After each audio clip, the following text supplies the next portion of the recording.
to another episode of the Friendly Ex-Muslim podcast. Today I'm joined by Aboo Imraan al-Mexiqui, and we have quite an interesting conversation ahead of us. Aboo Imraan is a Latino secular humanist who practiced Salafi Islam for approximately 28 years, just 2 years short of that 30-year jubilee. During that time, he translated and published over 8 Islamic works from prominent Salafi scholars that are still widely read around the world. He has a blog as well, which I forgot to link, which is called Off the Manhaj, which I will link as well after the show. And he has also a YouTube channel. So the YouTube channel is linked there as well, where he deep dives into Salafism. So Aboo Imraan, you definitely out Salafi me by like 1,000 times. So this is going to be interesting. How's it going? How are you doing today?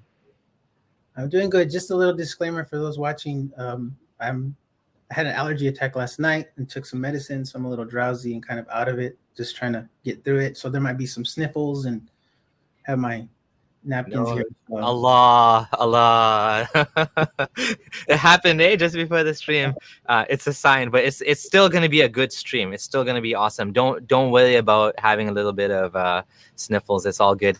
So you have quite an interesting journey, because not only are you ex-Muslim, you are also a former convert to Islam, just like I converted to Sunni Islam. So I actually came into Orthodoxy and then I left it. You also did the same thing. So tell us about, you were born Catholic. So how did that happen? Like, let us know how did that, what was that journey like?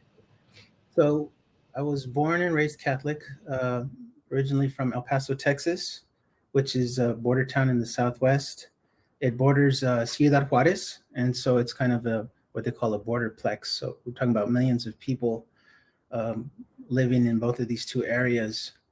And of course, a controversial area because of immigration and the wall and all of these things that have been going on for years, even back when I was a kid.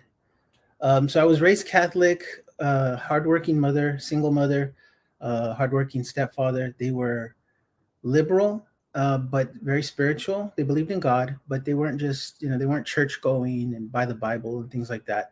But my grandmother was very religious and very conservative. And from her is where I learned to pray the rosary. I learned about the Bible. And then she had us complete our Holy First Communion and things like that. So that's what started off for me, in that whole Abrahamic faith background. And I think that's what makes it easy for a lot of the Latinos that are becoming Muslim now, is because they're transitioning from one Abrahamic faith to the next. And so that step isn't that difficult. Yeah, I definitely want to talk about that as well, because there's this movement that's focusing on converting Latinos to Islam, right? They have Islam in Spanish mosque and everything, and it's like a big focus of, and I see these videos, and I often, as an atheist, I often think that you will find like that you could have found the same inspiration and depth and whatever you were looking for in community, in your old community, yet you went from one to another. But we'll talk about that later. First, I want to focus on your story. Okay. So what happened? So how did you end up, you were raised as a Catholic. I guess you would call yourself a practicing Catholic? Yeah, definitely. Okay. I mean, even at one time I considered wanting to be a priest. I remember when I was younger. Oh, wow. I thought about that, which wouldn't have worked out anyway, but yeah, definitely. So when I graduated from high school, I had a friend who was killed in a drive-by shooting. And we were involved in gangs and stuff like that. And at the funeral, I remember the pastor was talking about, God and leave off this life. And so it kind of struck me. And so I was kind of thinking, maybe I need to get back into the faith and be practicing again, the way I used to be when I was younger, before I started running with street gangs. And when that happened, what my mother did was, she's like, I'm not going to bury my son. She sent me to go live with her little brother, my uncle, in East Fort Worth. And it was there that I was kind of doing like soul searching, and decided, I would start. Back then there was no internet, so we went to places called libraries and read actual books. And was going through the religion section, trying to look for books on Catholicism and how to get, closer to God and things like that. And I came across this big green book, and I was like, what is this? And I pull it out, open it up, and I'm like, wow, there's English on one side and this strange language on the other side, and I'm like, what is this? And the Holy Quran, and I'm like, okay. So I start reading through it, but there's a Yusuf Ali translation, and for those who know, yes, I have that exact Quran in my house, the green one. So he uses the Shakespearean English, right? It's still considered modern English, but it sounds to us, archaic, ye and thou and all of these types of words. And so I just really, it just missed me. It's like, I can't really get into this, but I'm still, interested in the Quran. And so what ended up happening is a few weeks later, I was at the mall with my uncle and went into this, like a bookstore. I think it was called Walden Books back in those days, equivalent to Barnes and Nobles here in the States. And I found this slim NJ Dawood translation of the Quran, all in English, no Arabic.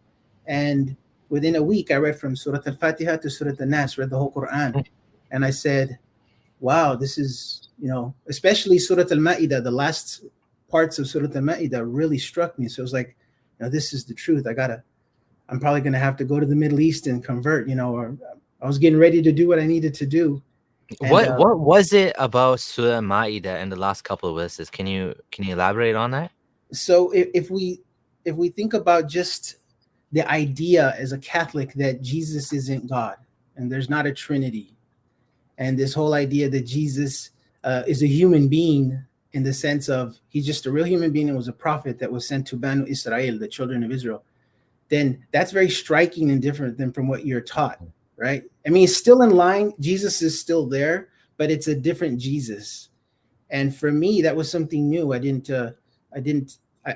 never questioned the way Jesus is portrayed as a Catholic. So to see that, and that he testifies, that he is a prophet and that he worships Allah, that he's an abd, that he's a servant to Allah, that was just like, wow, okay, that makes sense to me. Mm-hmm. At the time, it made sense. Of course, years later, it would not make sense. No, it made more sense than Jesus as part of a Trinity of Father, Son, and Holy Ghost. Is that what you mean? Right, because the Trinity itself is just always shrouded in mystery. So it's, you're just supposed to believe it. You're not supposed to really question it. And so I thought with Islam, it's different. I thought you could do this. And of course, I would learn later on that in Islam, you're not allowed to question a lot of things. Well, you're not, Allah himself, you don't question the way he was conceptualized by the prophet, which I wouldn't learn till later on. But at that time, this is why I felt, I'm moving from this to that. And being in that soul searching mode and, with the loss of my friend, I just felt, that this was a spiritual and more religious path to start looking into. Your story mirrors so many others that I've heard. For example, Hamza Yusuf. For example, Cat Stevens. Cat Stevens was in the hospital. Yeah. Hamza Yusuf, I'm trying to remember what he said happened. Something happened to him. Like this is a common car crash. Yes, exactly. This is a common thing that happens when we're in that. I guess if you look at it, it's actually a vulnerable state to be in when something bad happens. We don't behave completely rational at that time because there's this common trope or meme that if atheists are on an airplane and it's crashing, they're gonna cry out to God. Even the Quran actually says something to that effect. I forget exactly what it says, but something to the effect of when there's nobody. Oh yeah, when you're on the boat and the waves are crashing and you yell, "Ya Allah." There's nobody else to call, so you call God, right?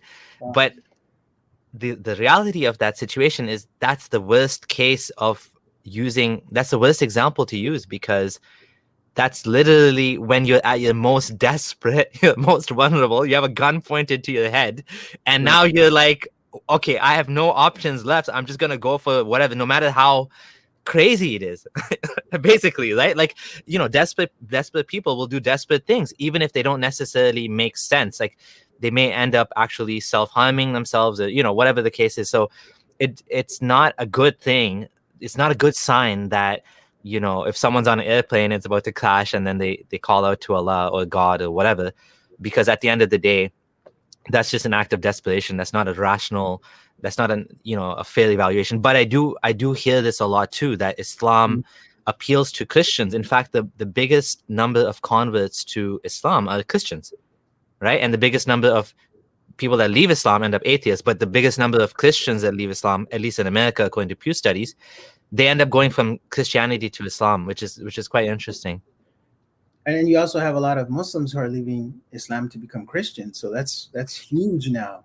Is that huge, or is that like a minority? Because I mean, I know a couple. It is. I would still consider it a minority, but what I'm saying is, like, back in like the early 90s, there was this big push to convert, the Muslims. And I remember there was this guy, he passed away some years ago. What was his name? Anish Shorosh. Okay. He was an Arab Christian. And he used to challenge Deedat and all these guys. And I remember in 1999, he said, he was on the show, Zola Levitt. He passed away as well. He was a Messianic Jew. And he said specifically, he said, by 2000, there will be no Islam. Everyone will be Christian. And 2000 came. For those of you who lived in the Y2K era, there was a lot of panic about what was going to happen. But yeah, I was waiting to see that happen because I was a Muslim. And I was like, yeah, let's see what happens. And then when it didn't happen, I was like, see, Allah preserved this religion. Yeah. So going back to your story, so you had this friend that died, you were in a soul searching state, and then you found the Quran, it appealed to you, and then you decided you're going to convert because it actually made more logical sense. I mean, that is something we have to acknowledge, that the Quran, at least on its surface, when it comes to the way it presents at least Jesus, I mean, there's all sorts of absurdities in the Quran, which probably, some of them are skimmed over by people, but this in particular seemed to make more sense to you, and it felt right, I guess you could say. It made sense only because I didn't have a robust knowledge of everything regarding Jesus. Once I would eventually study Arabic, okay, you piecemeal everything together, and there's a lot of things that do not make sense. But at that time, that particular area just was how old were you at that time? Oh, so I was probably about 18. See, yeah. That's also another common theme that I was in my early 20s too when I converted to Sunni Islam. Yeah, being a teenager, I think you're easily influenced, and you go from a street gang to another type of gang. So it's like that influence is there. Yeah. Just to give more context here. So I'm in Fort Worth with my uncle, and I decided to go to a trade school. And I'm going to this trade school. It's like a 12-month program to get a little diploma in graphic illustration. And reading up on Islam, starting to get more books on it and trying to get more information. And again, no internet. In those days, we had to go out in the library and get this information. And I was in this class, and another instructor came in to talk to my instructor. And I overheard her talking about having to go back to Pakistan. So I said, oh, she's a Muslim. And she was an older lady in her 30s. And so as she was getting ready to leave, I excused myself and I said, excuse me, ma'am, can I ask you a question? She's like, yeah. And I said, I've been reading about Islam and I want to convert.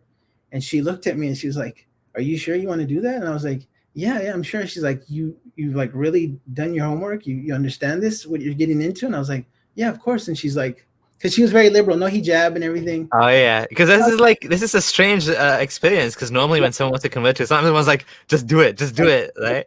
Allah, yeah, this is good, brother. But she was the opposite. She was just, just real relaxed, nonchalant about it. And she said, well, I have a student in my class. He's Muslim.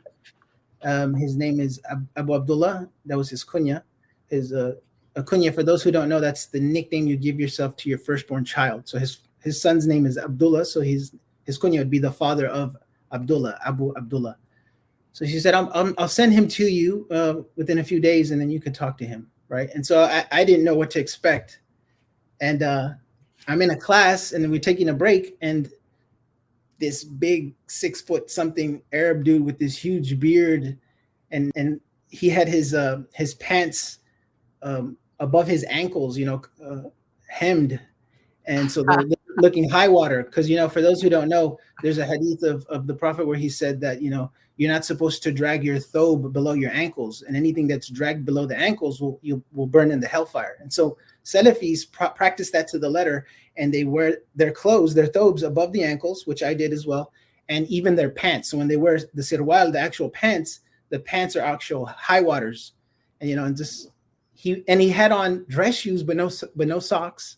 And his t-shirt wasn't tucked in, so I was kind of like, and so he's like, "Salaam alaikum," and I was like, "Salaam alaikum," And he's like, I heard you want to be a Muslim. And I was like, yeah. He's like, can we talk? And I was like, yeah. And I was kind of like, just really intimidated by his presence.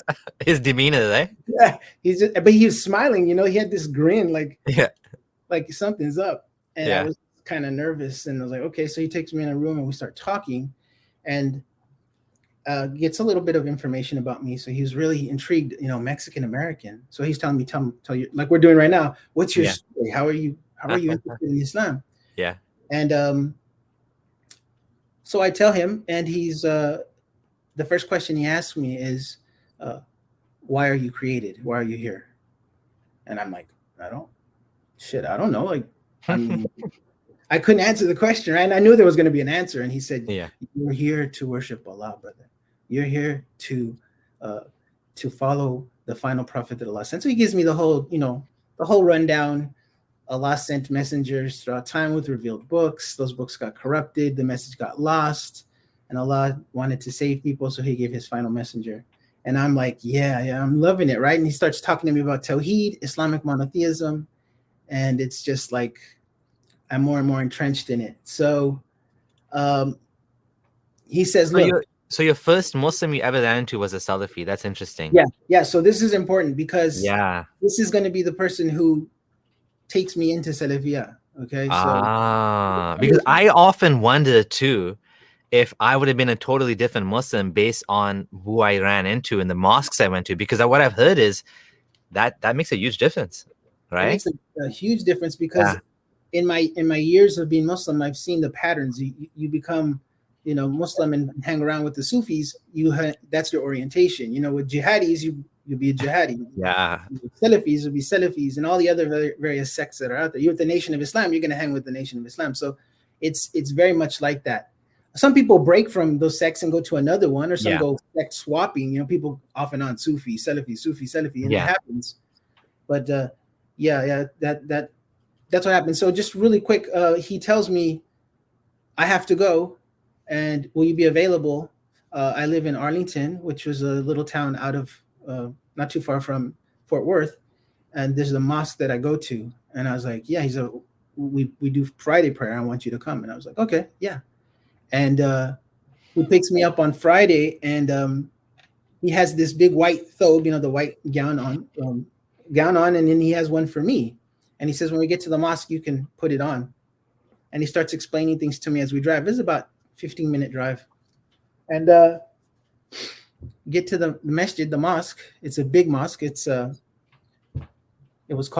there. It's called Center Street Masjid. It's a huge mosque in Arlington. And I get in there and I'm just like, why are people on the floor? There's men everywhere. I'm like thinking, where are the women? It's just like totally different from being Catholic, right? And it's like, nobody told me about these parts. Because everything I'm reading about is like, the beautiful part of this. Yeah. And now I'm seeing it. And there's this guy, he's on this 3 steps, wooden steps, and he's preaching, and he's got a big beard, and mostly everybody's bearded up. Not everybody. Yeah. I see some clean-shaven guys, some regular-looking guys in suits, but the majority are in thobes and Pakistani shalwar kameez and turbans and stuff. And I'm like, wow, like it just shifted. Like before I walked in those doors, there's the U.S. coming here, and I'm in the Middle East, and what's going on? Culture shock, right? A big, huge culture shock, exactly. Yeah. And the message of the khutbah was okay. He'd shift from Arabic to English. And I thought, okay, that's beautiful. And when we finish, he turns to me after we make salah, and he tells me, you say the shahada. And so he gives me the shahada, and he says, you're now Muslim. And then there I'm like, whoa, it was just like that. I'm Muslim now. He's like, yeah, just like that. I don't have to do nothing else. There's no certificate, no bathing in water, no official to me. Because I just kind of had that feeling like, this is it. Kind of like your first time having sex, like, this is it. I just kind of like, I just go with the flow anyway, because, it's what I want to do. And after we're finished, he introduces me to the clique, and they're all Arab Salafis. And that's where it starts, right there. I start as a Salafi. Oh, interesting. So yeah, continue. Tell us what happened next. So now you're basically in the Muslim community, and Yeah, you have people influencing you in a certain direction. yeah, And did you eventually find out where the women were? yeah. I mean, I didn't ask outright. I kind of Yeah. felt maybe something might be wrong here to ask that. So I Yeah. kind of eventually would learn through time. But let me just give a little bit of context about Center Street Masjid, just so for people who won't know, because it plays importance with Salafia in that particular area in the 90s. So Center Street Masjid was at that time half Arab, half Tablighi, and they both owned the mosque. So they're both on the Shura, and so that's why there was this. They weren't united at all, but they shared in the in the funds and in taking care of the masjid and making sure that it was run, and there was a salary for an imam. The imam himself was paid for by the Shura, and his name he's well known. His name is Mu'taz al-Halaq, and for those who don't know him, I'm going to talk about this in a little bit. He was connected to some pretty shady jihadists. Oh wow. He's originally from Syria, Hafiz al-Quran. He himself was under investigation, and I'll talk about that in a little bit. It consisted mainly of Arabs from the Levant, so people from Palestine, Jordan, Syria, and then there were a lot of Pakistanis, Indians, Sudanese, and then Somalis. And as a Mexican American at that time, I was like the only Latino in that. And back then we were called Hispanic. I was the only one in that masjid. There was no other Hispanics at that time. So I was kind of like a reject. Like I was, the Arabs didn't pay attention to me. The Pakistanis and Indians didn't pay attention to me. But the Somalis, for some reason, always showed me love. So in that first year, they just grabbed me up and, started to work with me and show me things about the deen. And so this masjid is actually, I don't know if they still call it this now, but back then the followers of Warthin Muhammad, they had their own masjid. They would call Center Street Masjid the foreigners masjid, right? So that's Warthin Muhammad. That's a Nation of Islam guy, right? Yeah. So Warthin Muhammad, he was the son of Elijah Muhammad of the Nation of Islam. And then when his father passed away, he learned Sunni Islam and he broke away from the doctrines of the Nation of Islam. Okay. And then he started his own school of thought, so to speak. He started. They were called the Worth Diners. We would call them the Warithiyun or the Bilalians. They would call them Bilalians because they were so. They still had some black nationalism with them, but they were Sunni Islam. But they would focus like on the black companions like Bilal ibn Rabah and others like that. And so that was like their thing. They were still Muslim, but so there were all these rivalries. And so that's the kind of environment I grew up in Center Street, seen as a Salafi, the Tablighis over here, the Worth Diners over here. And there was just a lot of back and forth with these groups. So I early on caught on to all the sectarianism that was going on with the Muslims. So just to get to so just to jump in there for 1 second. Yeah. Because this is actually one of the selling points of Islam, the purported selling point that Islam doesn't have tribalism. Islam doesn't have racism. And I do agree that in theory, Islam doesn't have racism. But in reality, people will be people. You go to the Pakistan. As a brown guy that doesn't speak Urdu, I often get left out because not anymore, thank God. Thank God, I'm saying. But like I've had this experience multiple times. It's so frustrating where I go to let's say a community, or I'm at the mosque, whatever, and people are speaking in Urdu around me. Some of them know I don't speak Urdu, but they don't care. They just speak in Urdu anyways. They just don't give a shit that this guy did. And, the nice ones, the ones that understand, they feel awkward for me standing there. They're like, hey, can we speak in English? Abdullah doesn't speak Urdu. And they're like, okay, sorry. And then later on, they'll do it again. But like, there is this thing where Pakistanis will stick with Pakistanis and Arabs will stick with Arabs. And do you agree that Islam tried to fix this? What do you think about that? Like, Is this actually, because I know Malcolm X was wowed by this, but of course he was given the all-star tour. He was given the special presidential treatment at the Hajj, but he only saw what he was supposed to see. He didn't see like all of the Africans that were sleeping on the streets that, they can't go back because they're too poor to go back, so they're basically selling little trinkets on the street and whatnot. He didn't see the fact that the rich people stay in air-conditioned tents, whereas, again, the Africans, the people from Africa, they're like, 100 of them in one hotel room or something. He didn't see the disparity. He's like, yeah, everyone's equal, because that's what you're taught, right? And that's what they wanted to show him. So just quickly, I don't want to go too much on this, but what do you think about this whole racism in Islam? I agree with you, and to the point that it's a selling point, and Malcolm X's autobiography is used a lot as well. Yeah. But when you actually start to be among Muslims, and especially with me, most of my wives are African American or African, so you kind of see the experience, and there is racism not just among the Arabs with others, because the Arabs are like at the top of the chain, and then everybody else is at the bottom, and then you see the Arabs fighting with each other. And then you see, even the Africans will be racist to themselves or to others as well.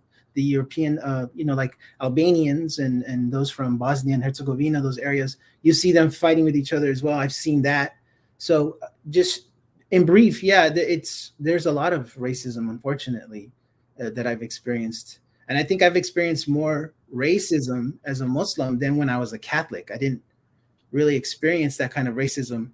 With we would have parishioners come, and people from Ireland and stuff would come and visit, and they would treat us with respect, and they made clear, we understand you're Mexican American.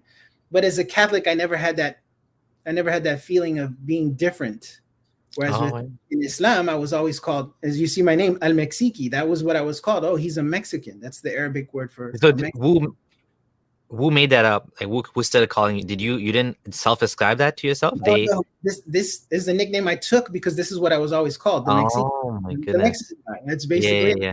If you're Filipino and it's El Filipini, that's what they call you, the Filipino guy. Yeah. Name do you think that's derogatory, or do you? I don't mean do you take it derogatory? I mean, do you think that? It just shows you that there's this importance of classifying people based on either where they're from or their ethnic background. And there's in some instances, there's no harm to it. It's just describing to where you're from. But in some instances, you could tell, the way people use it. Like when I lived in Saudi Arabia, the way they would say it, "Ya Filipini," that tone is like, that's derogatory. Like, he's just a Filipino guy, So, yeah, that's ridiculous, because I mean, Islam is supposed to be like the thing that takes away all of this. Supposed to, but there's just so much. So two things you pointed out now already, and your journey from Catholicism to Islam. One is, which I'm shocked about, which is not, I shouldn't say shocked, but I'm glad I'm talking to you because you are giving your experiences, and this is like from the ground as a Mexican American, as a Latino. This is what you experience as a convert. This is great. I haven't heard this side before. And so I was surprised about that. The second thing, which I'm not surprised about, is your "where are the women" comment. Because when I had the opposite. When I went to a church for the first time, like a year ago or 2 years ago, I went to a church. I think it was Baptist or something. My wife took me. We just went just to check it out. I was shocked at how there's women and there's men, and the women are a big part of the things too. And it's like, hey, this is like progressive, you know what I mean? Compared to, Ismailism, with the sect I was in, it was more progressive too. But being Sunni and then seeing how the church involves women, you do see that big disparity for sure. Yeah, I agree, definitely. So go ahead, continue. Okay, so we'll talk AS after Shahada. Entering my early 20s. So after I got that certificate at the Institute, I decided, Center Street Masjid is going to be the place for me. I moved to Arlington, and then so I found a job. I think I was working like at a Walmart, and had a little apartment. And I decided, I want to try to do talab al-ilm, seek knowledge, because I want to memorize Quran. I want to learn the Arabic language. I see the necessity to do that. And, I had a lot of people, "Oh, brother, mashallah, we're going to help you. You'll be one of the first brothers, Mexicans, studying over there, this and that." And there was just a lot of broken promises. And so like after just months of people really saying they were going to help me, not help me, I just said, you know what, I'm just going to just be an autodidact and just start learning on my own, which I was already doing, but I started to go into just Arabic itself, like starting to learn. Oh yeah. So you moved because of the mosque? Yeah, I moved from Fort Worth because I didn't want to live with my uncle anymore. I was, getting older and wanted my own place. And of course he wanted me to be independent as well. So I moved out and then I decided, so you made hijrah. You made hijrah for the sake of Allah. Hijrah for the fi sabilillah, in the path of Allah, and decided, Center Street would be the place. And I had a little apartment that was really close by to it. Oh, nice. And so when that didn't go through with studying, a brother, a Salafi brother, who ended up, he was the wali for the sister, and I didn't know what he was trying to do. He was like, well, since this isn't working out with studying, maybe you should think about getting married. And then I was just like, what? Get married? Why would I want to do that? And he's like, well, it's better, to complete half your deen. And he gave me this hadith, which later on I would find was weak. And he said, it was weak. I didn't know that. Yeah, it's a weak hadith. Well, some I didn't know that. Some say that it's authentic, but some have said it's weak. Okay. A weak hadith could still be used in practice. Yeah. The meaning is still there. It completes half your religion. And so he would start coming around and asking me, about weird things. Like, one time I was in the library and in the Islamic library there at the masjid, and he's like, so what is your taste in women? And I was just like, I don't know this, somebody who's, has taqwa, who's righteous, salihah, pious. And he's like, so you wouldn't care if she's black as midnight? And I was just like, no, well, would I? Surah Ar-Rum, Allah makes it very clear, that he created us in different colors and different languages. Yeah. So, and he's like, okay, that's really good to know. And then so the week after that, he says like, so the sister wants to meet you. And I was like, what sister? What are you talking about? And so he tells me, there's this young sister, she African-American convert, just like me. She wants to get married, but she specifically asked for Mexican American. She's fluent in Spanish, loves the culture, and would love to be with someone like that. And I went, well, first of all, my Spanish is terrible, and I'm more American than I am Mexican. They call us coconuts. I'm brown on the outside, white on the inside. No. You're Al Mexici. Yeah. That's again coming back to that, isn't it? The fetishizing. Did you feel fetishized? I didn't at the time. No, not at all. No. Later on, it would catch up to me, but at the time, no, not at all. So I go and have a sit down with the sister, and immediately, being young and influenced, we both clicked right away. I guess I don't want to sound cliche. Fell in love at first sight. I guess I don't know. But there was a catch. She was 16 and I was 20. I think. Yeah, I was 20. And so, and of course, my mother wasn't with that, and her mother wasn't with it. Both of them being, one was Baptist, one was Catholic. Oh, okay. But even though we didn't get their blessings, we still decided we were going to do it. But the mother made very clear that if I married her daughter, that I would go to jail for statutory rape. So we, in Texas at that time, I had to wait for her to turn 17 before I could marry her. So it happened to be 2 weeks later. Oh, okay. And we did the whole thing. I mean, the wali, who would end up being a close friend, was very Salafi. So, no talking on the phone together. There weren't cell phones in those days. So when we went out with his wife and him and me and her. Of course, we sat in one area. They sat in another and watched us, and we would talk and get to know one another. Oh, yeah. We did it. And then the sunnah, as well as the day before we got married, I went over to his apartment. And then for some Salafis, this is what they do. Traditionally, they'll have the man sit in a room, and then the woman will come into the room without her hijab and bring him like something to drink or something to eat, and they'll talk so he can see what she looks like without especially those who wear the niqab, because you want to see. Oh. So the day before you see her, so that you can make The sure. day before. Yeah. This doesn't give you a lot of time to back out. Yeah. Well, see, she was just a hijabi. She wasn't niqab. Okay. So she didn't wear the niqab. So her face, I was already attracted to. Yeah. The hijab wise, she had her hair done up beautifully and everything. And she's like, so what do you think? And I was like, and, well, of course, you're beautiful. So we ended up getting married. Oh, give me a minute here. I'm looking at my notes. Do you think the emphasis on why was she so eager to get married? Is it just the Islamic influence there?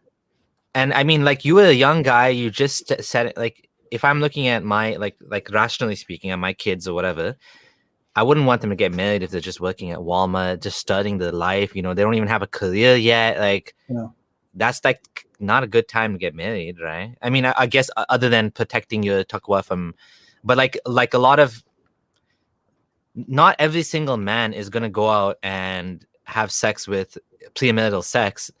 Just like, what I'm saying? Like, it's not always an issue for everybody. Some men are just fine. I mean, or women or whatever.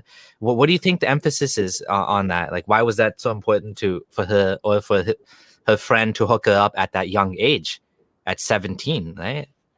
Well, this is a common thing with Salafis, that they once the woman reaches puberty, the mindset is, get married young, start young, so start, popping the babies and start, bringing more Muslims into the world, so that's the idea behind it. They don't think about like financial stability, anything like that. Because as they say, from Allah.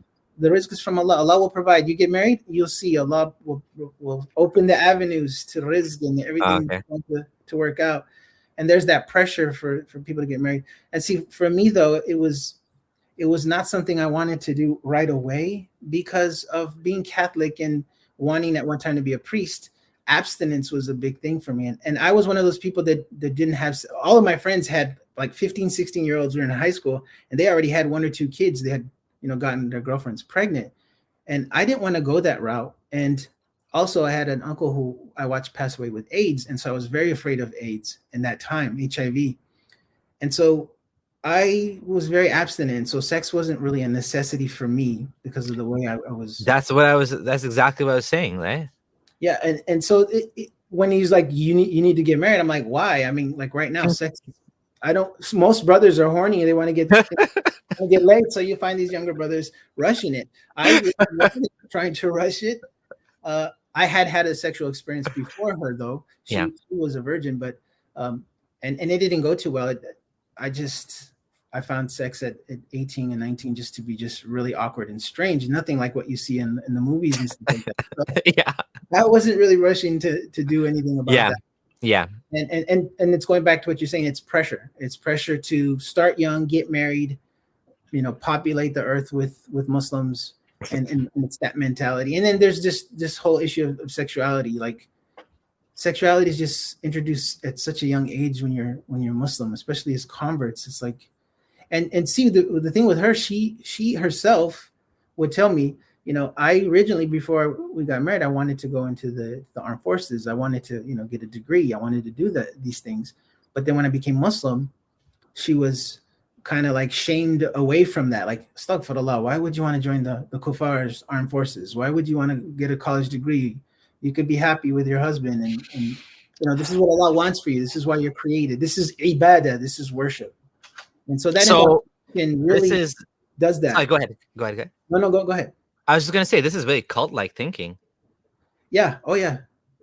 It's very isolationist. It's very isolationist from even the society you live in. Isolationist from,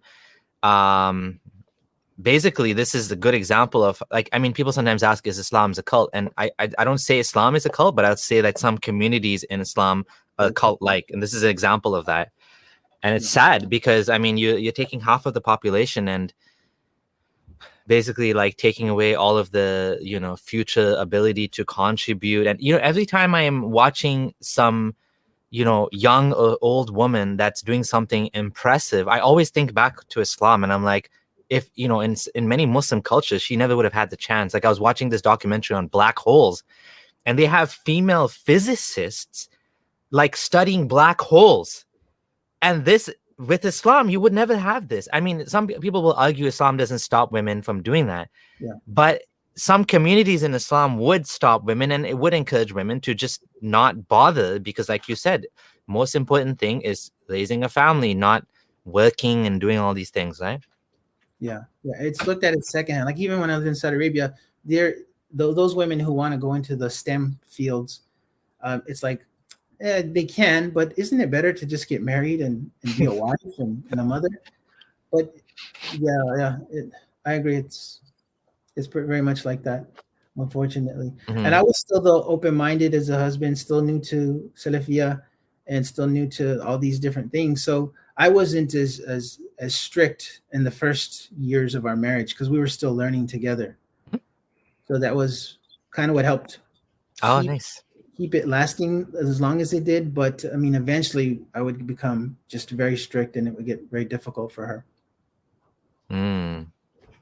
Yeah. Well, I want to just move along just to an area that I want to talk about here.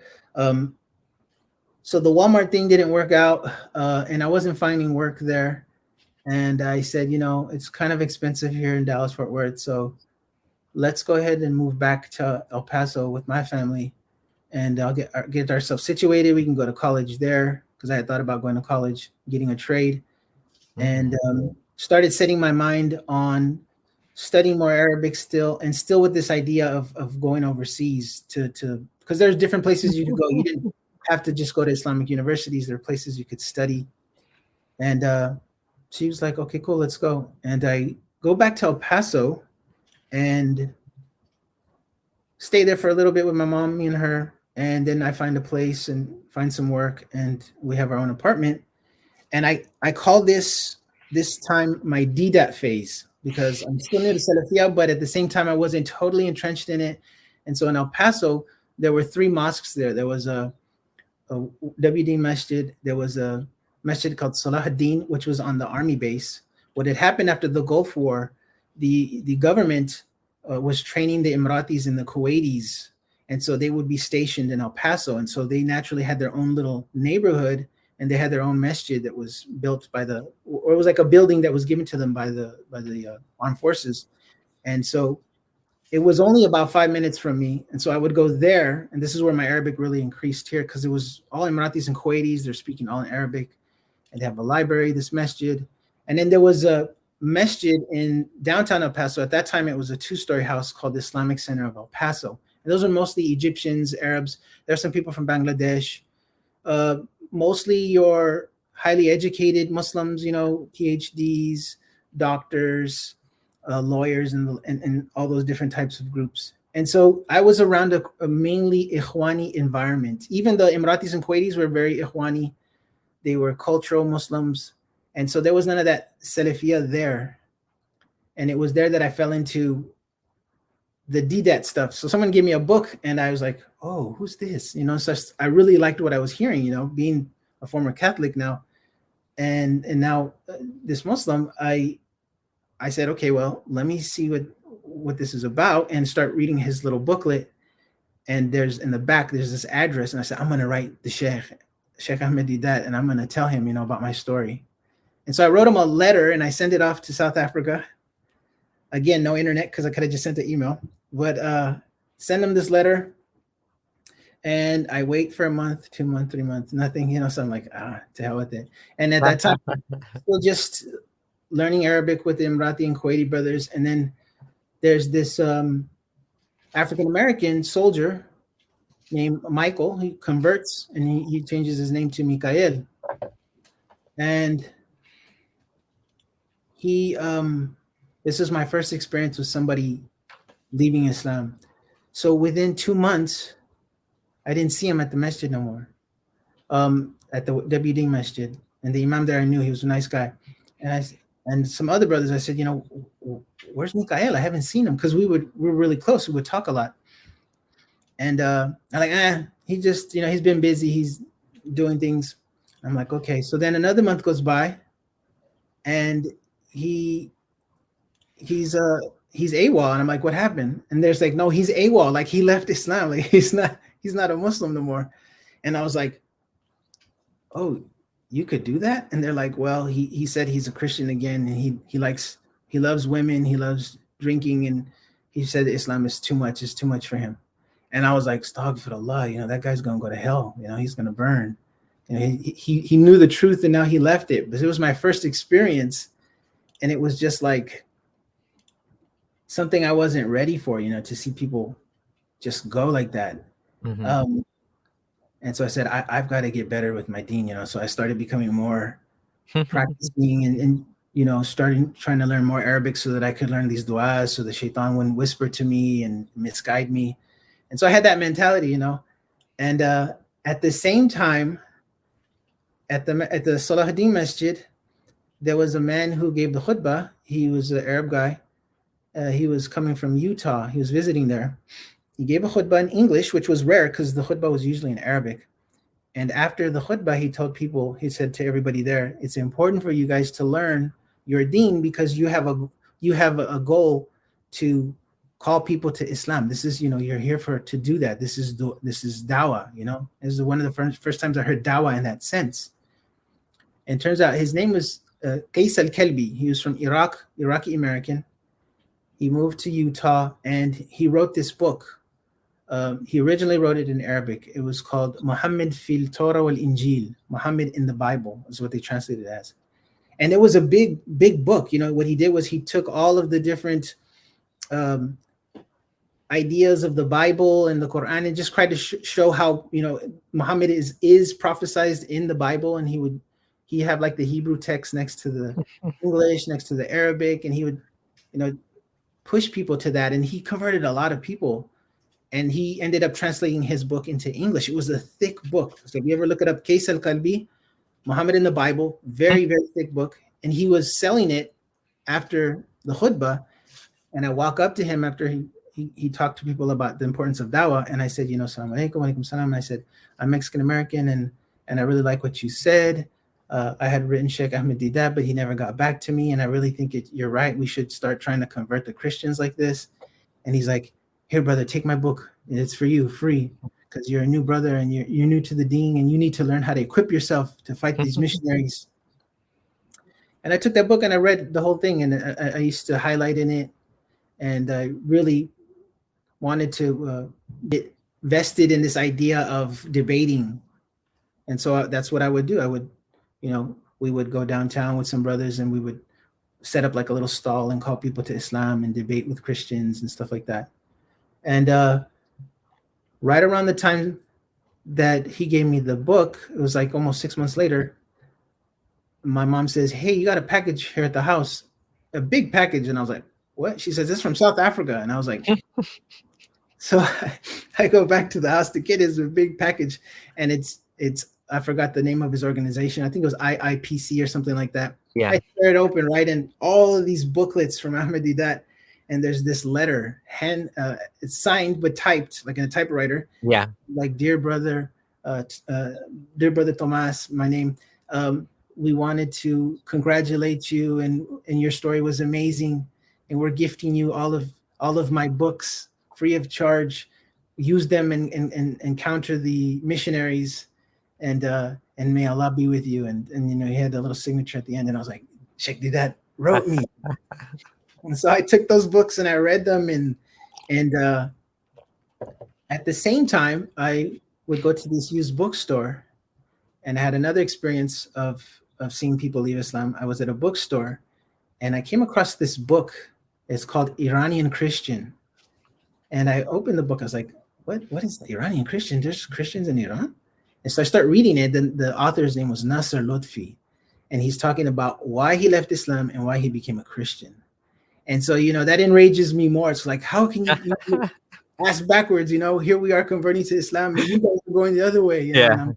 It's just feeding me more incentive to give dawah. And I wanted to refute this book so bad. And so I started writing like a script to I want to say one thing before you jump in that. Yeah, go ahead. This is a great comment. Really? He left Islam because he loved women and alcohol? It's funny how they straw man people, right? It's like, yeah, he became Christian because he loves women and alcohol. Like, what? It's pretty funny, right? There's plenty of Muslims that love women and alcohol. So I mean, what's the difference? Yeah. Sorry, go ahead. Yeah. Yeah, that's a good one. So I'm just looking over the notes real quick. I got the Sheik Deedat. So I got my little mini Dawah packet stuff. Do you find Ahmed Deedat, like, I find Ahmed Deedat was very popular, but not very accurate, or I don't want to say dishonest. I feel like saying dishonest, but I can't ascribe sincerity or not to him. I don't know if he's dishonest or just misled. A lot of the things he said is just straight up false. Like, they sound cool on stage. I'll give anyone $100 who can show me where Jesus is God in the Bible, and it's like all throughout the Bible. You know, Son of God, you know, died for your sins and whatever. It's like, it's showmanship, right? This guy is good at showmanship. And even some of this other stuff he said, like, I've learned is completely wrong too. Like, for example, when he said he was a believer in the number 19 miracle, which is total BS. For a while, yeah, he was. Right? I mean, I remember. But yeah, he was. He changed his opinion on that. He changed his opinion on it. Yeah, Rashad Khalifa's numerical 19 number. Yeah. Yeah. He eventually changed his mind on it. Oh, I didn't know that. Okay, good to know.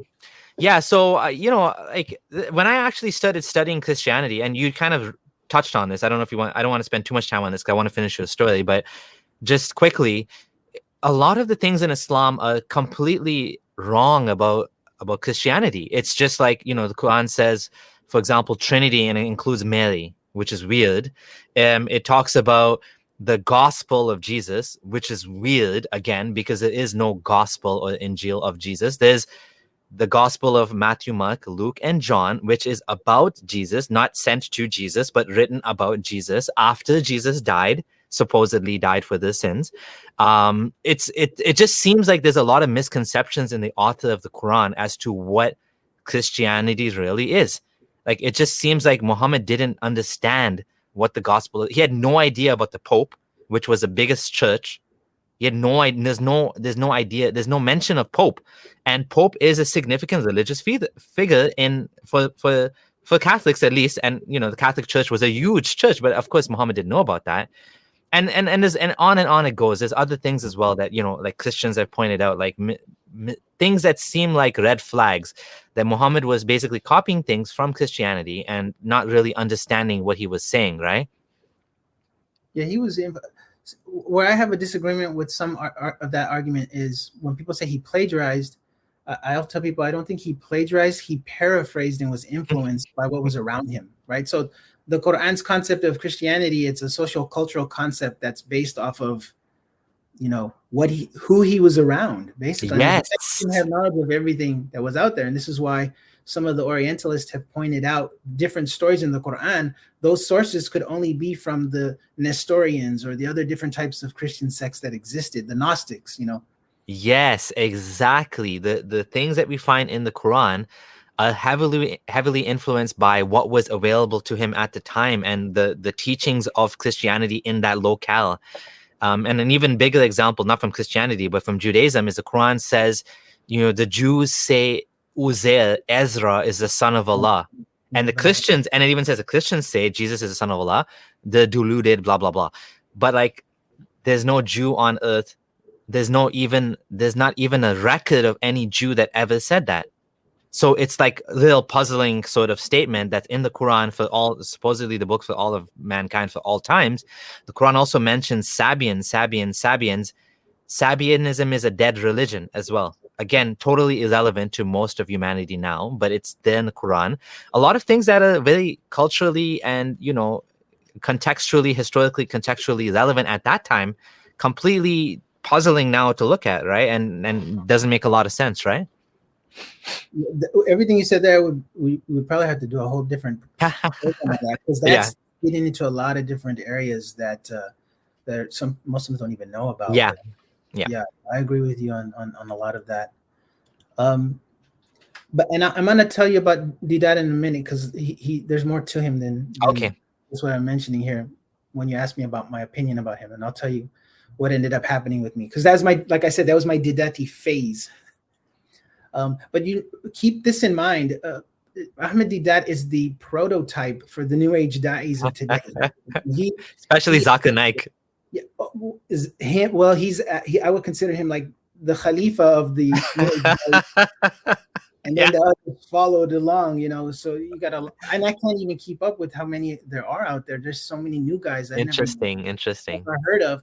But in the sense of, for Ahmed Deedat, Dawah was performance, it was showmanship, it was grandiose. You had to look a certain way, and even some videos he's cussing. Like I heard him say on one, "They sons of bitches," and I was like, "What?" Like, astaghfirullah, we're not supposed to be cussing. Like, you give Dawah, you're not supposed to talk like that, But that's the way he was. But anyway, I digress. So I start college, and then as I start to get into like biology and all these other classes, I start to see that they conflict with my beliefs. And even my wife starts to see some things too. She signs up for classes too. And we just kind of like, we weren't really feeling college. We weren't feeling the whole vibe of it. It just seemed too non-religious. And she didn't like El Paso at the time. She enjoyed a lot of the culture, and because she was fluent in Spanish, talking and meeting people. But she's just like, there's not a lot of black people out here. And she's like, I don't feel comfortable. And she's like, I'm leaving. I'm going back to Dallas. And if you love me, you'll follow me. And so 2 weeks later, saved a little money, and I took my last paycheck, and I went back to Dallas with her. And she was staying with a friend, and I stayed with them. And then a couple of months later, I ended up finding a decent job, and then we got our own place.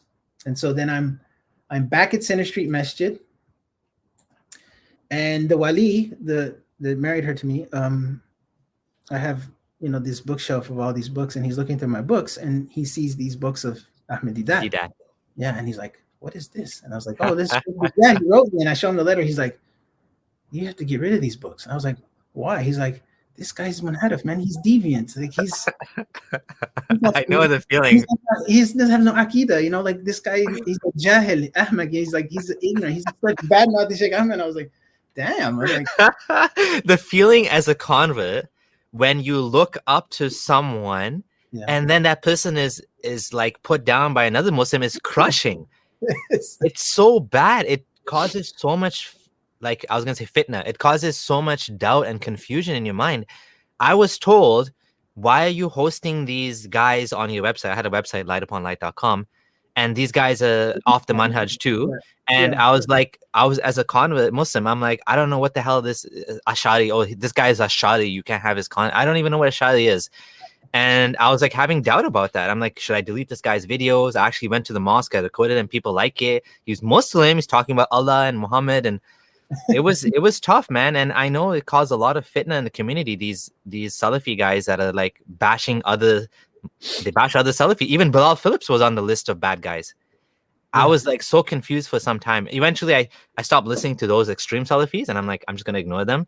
I like Ahmed Deedat. I like Bilal Phillips, and I like these guys. So I'm like, just forget what these. I have no idea how these guys are misguided, so I'll just keep following them. Well, it's ironic you say that, because the wali, he was big into Bilal Phillips, and so guess what he hands me after he says for me to get rid of the Deedat books. He hands me Bilal Phillips books, right? So I start reading the Bilal Phillips books, and he had studied in Medina, but he flunked out and ended up coming back to the States. But he knew Dr. Abu Amina Bilal Phillips, and they kind of had like a little connection, and so he had gotten books and stuff. So he turned me on to Bilal Phillips also. But what really did it for me, going back to Arlington, at Center Street Masjid. So I don't know if you've ever heard of Dr. Mohammad Jabali. You know who that is? You don't? No. Okay. So he's well known in with the Salafis. Dr. Mohammad Jabali was a physicist himself, and then he taught in the States. He's originally from Lebanon and became an American citizen. And at that time, he was the president of the Quran wa Sunnah Society in North America. And they had a branch he was in Ohio. And Ohio wasn't ideal for him, so he decided he wanted to go to Arlington. So he moved the headquarters, QSS headquarters, from the Ohio area to Arlington.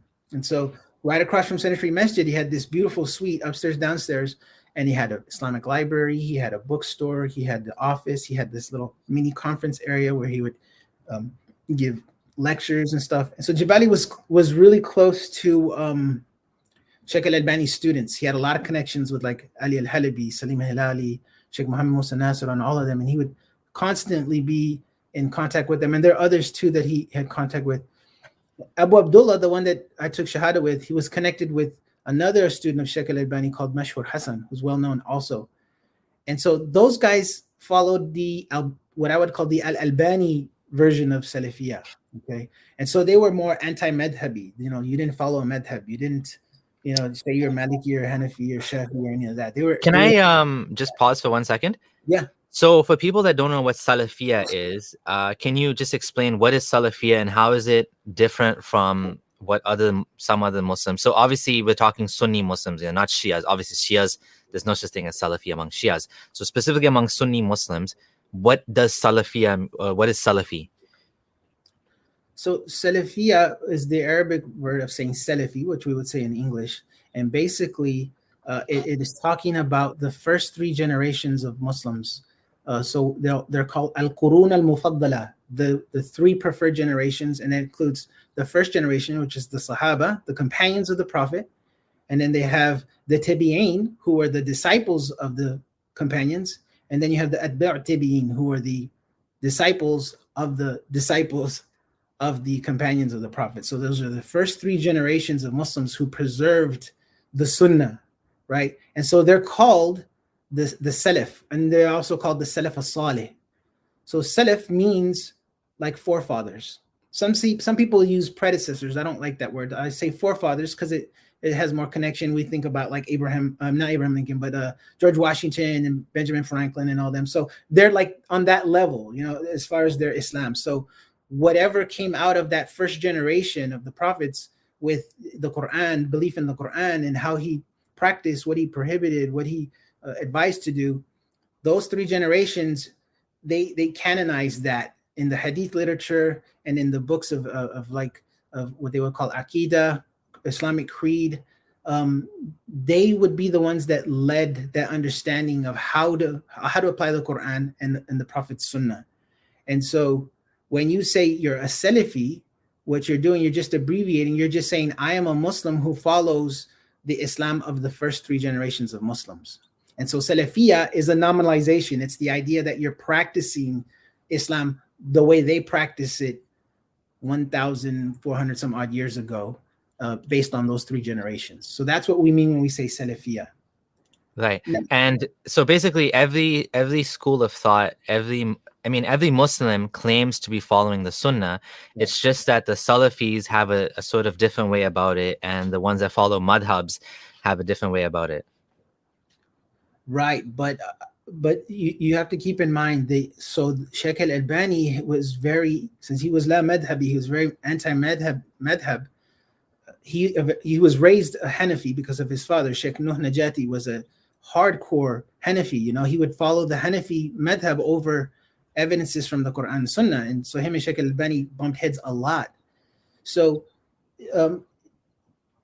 in essence, Sheikh Albani was anti-madhabi, but in reality, what he ended up doing, and so was Sheikh Muqbil, who was another student of Sheikh Albani, but who studied in the Islamic University, Medina.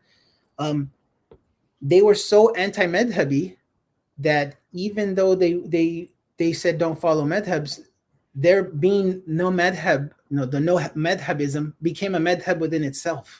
Right? So I'll give you an example, just really quick. So Salafis, specifically those who follow Sheikh Al-Albani, in America, in the United States, you'll see this at all the Salafi masajid. They will, when it's time to iqamati salah, line up for prayer, they will take 4 to 5 minutes to make sure that all of the rows of the prayer are close, like you're shoulder to shoulder and foot to foot, right? And everybody has to be lined up, and you'll see one person from each row checking the rows, and wow. Everyone will make sure that they're shoulder to shoulder and foot to foot. People will grab you, pull you, hey brother, stop for the law, get close. We don't want the shayateen running in between us. We're going to stop them, right? Yeah. And so that is based off of Sheikh Al-Albani's strict interpretation of a narration where it is said that the companions would do this, that they would not start the prayer until all the companions checked the rows and that they were all solid, one solid row. If there's 5 rows, they need to be solid. And so you can't start the prayer unless that's done. So that interpretation in itself becomes a fiqh issue, because you as a Salafi, when you go to a non-Salafi message, these dudes are deviant. They don't even straighten the rows. It's from the Sunnah to be shoulder to shoulder and foot to foot, right? When I get to Saudi Arabia, though, and I'm at Sheikh Fawzan, I'm at the masjid where Sheikh Fawzan gives the khutbah, and I made sure to be right in the front row with the Sheikh. I'm sitting there, I'm thinking the Sheikh is going to get ready to have all of us shoulder to shoulder, foot to foot, right? Yeah. And he just says, Iqamati Salah, still with Tadilu wa Tarasu. And then he says, Allahu Akbar, and he just starts. And I'm like, he just didn't even check the rows. Like, and all these, there's a guy like really far away from me, guys, his toes are all over the place. And I'm like, these rows are crooked, you know, like, and so that's a fiqh position, right? And so as a Hanbali Salafi, Sheikh Fawzan Hanbali Salafi, there's no importance on that because of their madhhab, right? And so this is where you see that the Salafi itself is also in itself, just it's a madhhab. It's also a madhhab in itself and what it practices. Yeah. I want to quickly just, we have around almost 200, actually over 200 people watching, but we have 100 likes. If you guys are enjoying the show, go right here and click on like. Make sure you like the stream so more people will see it. Thank you. One thing I want to say about Salafis, one more thing I want to say now that I've done that little plug. Salafis also are accused of being literalists. They're accused of being, they take, for example, Bilal Phillips, says, and other Salafis say Allah has hands, Allah has a face, but we don't know the nature of this hands. We can't say it's a hand like our hands, and he even used the example of a clock. A clock has hands, but we don't say those are hands like our hands. When I talked to Sufi Imam, he was like shaking his head when I said this, like, oh my God. He's like, no, we don't say that Allah has hands. Allah doesn't have hands. That could mean something else, his power or his might or whatever. Like, they don't take it literally, which is, again, okay, I won't go too much into this, but do you just kind of agree with what I said there? Yeah, that's the big divide, the Salafis versus the Asharis, and in this issue of Aqidah with the Asma wa Sifat, the names and attributes of Allah, and talking about, as you said, just really quickly, when Allah says he has a yad, the Salafis say they're zahiri, they're literal. Allah has a yad. We don't do takyif. We don't say how. We just say Allah has a hand, right? Yeah. And the Asharis say, no, we don't. Yad does not mean a yad zahiri. It means yad, it's khurafi, it's metaphorical. It means qudra, it means power. Right? Okay. Yeah. So this is where you see the divide with Salafis and Asharis, which most Sufis are Asharis. Yes. Yeah. So Jabali, getting back to Dr. Jabali, he brings the QSS headquarters, and Salafia just starts to really take off there. He joins up with Sheikh Motaz, and he starts bringing some of the students of Sheik Albani. He starts bringing other people. I have this list here. He was connected also to a group called Ansar as-Sunnah al-Muhammadiyah, which was in Egypt. I would later learn about that group when I lived in Egypt. But he would bring these sheikhs. There was this one he brought called Sheik Abdul Hamid. And Sheik Abdul Hamid, I'll never forget when he came, he debated, he said, where's the Amir of Jamaat al-Tabligh? And they called this like their most knowledgeable Amir. And they both went at it and just started, a debate. And now everybody in the masjid was like maybe 200 people just sitting there watching these two guys go back and forth. Sheikh Abdul Hamid didn't know English, but the translator would translate. The other brother, he only knew Urdu. And so they had another brother translating with him from Urdu to English. And moving along, then Jabali he'd have all these conferences. He'd bring all different kinds of du'at. He'd bring all kinds of people. He brought, at that time, Muhammad Sayyid Adli was big. He brought Ali al-Halabi, I think, at that time. Abdul Hamid. And then I noted here, I remember he brought Yasir Qadi when Yasir Qadi was either finishing up his bachelor's or was getting ready to move on to his master's. And I remember when I met Yasir Qadi, Yasir's like a year younger than me. He gave me this weird look, like we shook hands, like Assalamu alaikum, because I was with Sheikh Motaz and they started talking, and Sheikh Motaz was excited to see Yasir, and I was like, okay. And he gave me this look, and this is one of our brothers. He's Mexican, and he just looked at me like, okay. And then he just kept talking to Motaz, and I was just like, it didn't sit well with me. It's just it was like a dick move. You don't do that. You shake people's hand and you say, hey, hi, and you smile. But ever since then, I was just like, I was never really impressed by him. And it's just like really bad vibes with Yasser. Yeah. And then so my Arabic is improving. I'm memorizing hadith, memorizing a lot of the Quran.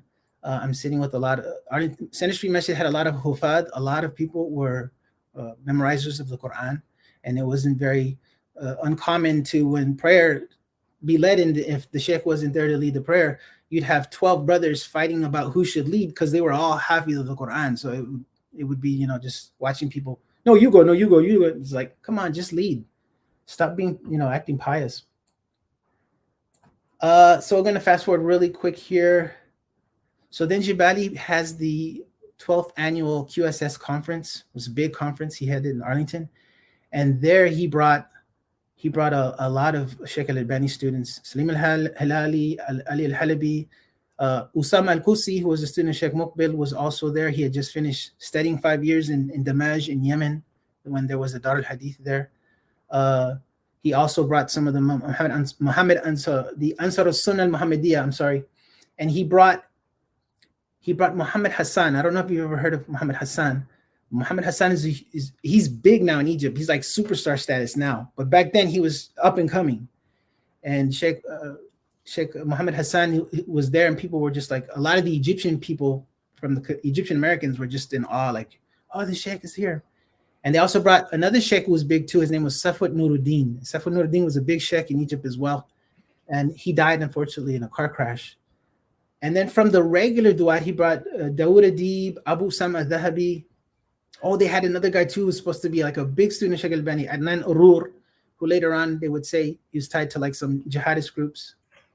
And it was there that I was at a bookstore, and I'm not gonna tell you the name yet, but I was at a bookstore, and in the bookstore, and I was looking through books, and this tall African-American guy starts talking to me in Arabic, and he's, like, what are you looking at? And I was like, this book. And then so we're talking in Arabic, and he's like, oh, you're not Arab. I was like, no, I'm Mexican. And he's like, wow, you're Mexican and you're speaking Arabic. I was like, yeah. And he's like, yeah, I'm getting ready to I think he said Egypt or Mauritania. And I was like, okay. And so I said, so what's your name? And he's like, my name is Abu Tawba.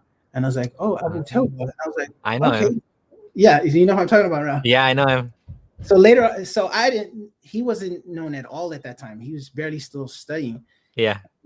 Later on, when he would come back from Mauritania and get, he blew up. Like, yeah. I was like, hey, where do I know that guy from? I was like, hey, that's the guy I met at the bookstore. Yeah. World. Small world, yeah. And he ended up being arrested for some sort of jihadi thing. He went to jail for that. Yeah, he was accused for it. I don't know if he was guilty or not, but went to prison, did his time, got out. Yeah, Abu Tawba. You could do a separate program on Abu Tawba. Yeah, he's so controversial. He's unfortunately, with the rift of the Salafis, he's called the snitch because he got into some. Yeah, he supposedly had snitched on some people back in the day. I think before he was Muslim or when he was Muslim. So I don't know all the story about it, but it's an East Coast thing, and the East Coast have there's a lot of beef, a lot of problems. So yeah, very interesting guy. And then there's two other people I just want to mention real quick as I move on to this. I know we've been going for a while. I meet a guy named Hood Bradford. I don't know if you ever heard of Hood Bradford. No. So Hood Bradford, white American. He did bachelor's and his master's in Medina. At that time, he was getting ready to go to Medina. He was happy. He was like, I'm going to Medina. Now he's come back, and he's celebrity too as well. He said, don't call me by Hood anymore. My name is Joe. And so he's kind of ushering in this like American type Salafia, like white American Salafia. He doesn't wear the thobe. He wears like, this is the clothes of my culture. So I wear regular. Oh, Joe Bradford? Joe Bradford, yeah. I know him. Yeah. He went by Hood. He was, back in those days, he's Hood, right? Oh, he changed his name back to his American name. I'm Joe now. I don't have to change it. That's and he has like this different mentality, which I'm all for. Watering down the Salafis if you want to. Hey, you want to Americanize it, do it. Just the jihadi stuff. Yeah. And then I also met Isa Parada. I don't know if you know who Isa Parada is. He is actually the imam for the Islam and Spanish people. He works Oh, with okay. Mujahid Fletcher. They're together. Yeah. Isa, I met him when he got accepted into Medina as well. He was all happy. He's like, I'm getting ready to go to Medina. He did his 2 years in the Arabic program, and then I think he did Kuliya, the College of Sharia, I think, or Dawah wa Usuluddin. I don't remember exactly what it was, but he got his bachelor's, came back, and he's now teaching in the community. And those are some of the people that I've met, and of course there's a whole lot of other Salafi personalities that I came to know and would meet. And around that time, there were the bombings at the U.S. Embassy of Tanzania and Kenya. Oh. Remember, in '98, this is what happened around that same time. And 98? No, I wasn't Muslim. I mean, I was just a kid back really, then. 98. Well, I was born in '83, so I was pretty young. Yeah. Okay, so I was still, in my late 20s, going that way towards my 30s. And in '98, there was when that bombing happened, it was a huge issue because Center Street Masjid was tied to that, because like I told you, Sheikh Motaz was connected to some people. So he had a brother there by the name of Wadi al-Haji. Okay, if you ever look him up, if anybody who's watching, you can look him up. I knew Wadi al-Haji. He was a neighbor. He lived close to me in the same complex. And his wife, April, used to know my first ex-wife. And he's an Al-Qaeda member. So he was the secretary of Osama bin Laden. Yeah. Oh my goodness. And you knew this guy. Let me clarify about Wadi. And he was a really, really nice guy. And it came as a shock when they arrested him at the masjid. I'll never forget. I wasn't there when that happened, but they told me, they came and got Wadi. He's gone. He got arrested. They're implicating him for what happened in Nairobi and in Dar es Salaam. Yeah. And I was like, what? He was like into it like that, because it was normal. Like, okay, in '98, in those days, Osama bin Laden he was considered a Mujahid Salafi. People just said he was a Salafi Mujahid. He's fighting fi sabilillah. He's trying to help, the people in Afghanistan and Sudan and everywhere. And so we didn't think much of it. It wasn't till later when he turned on the Saudi government that they would call him Khariji, from the Khawarij. But at that time, we didn't think that, okay, he's the secretary of Osama bin Laden. Big deal. So what? He's just taking care of the paperwork and stuff like that. And Wadi himself was like I said, very nice. He was a little man. He was like really short. And I can't remember, one of his hands was real little. So he used to put it in his thobe. Just taking care of the paperwork for the terrorists. No, nothing, not a big deal. He's just taking care of the paperwork. Well, I'm describing him so you can get the understanding. He's just this frail little man. Yeah. And I remember we got along because we both had the same Muslim name. I was Abdul Sabur, he was Abdul Sabur, and we would talk a lot. He was a Maruni, he was a Maronite Christian, and then converted to Islam. And then so I was a Catholic to convert to Islam. And so we both just got along really well. And we used to talk a lot after Maghrib. And when they took him, I was just like, whoa, I can't believe this. Like, shit, this is getting crazy. And then so you didn't know he was involved in jihad or anything like that? Yeah, see, jihad. So we had the jihadist element at Center Street Masjid, and they're usually pretty vocal about the jihad. They were like really, they'll let you know, like the Abdullah Azam type people. They're like, they're into some jihad, right? But Wadi didn't have that mindset. He didn't talk like that. He talked kitab wa sunnah. He talked, Salafia, about, like this.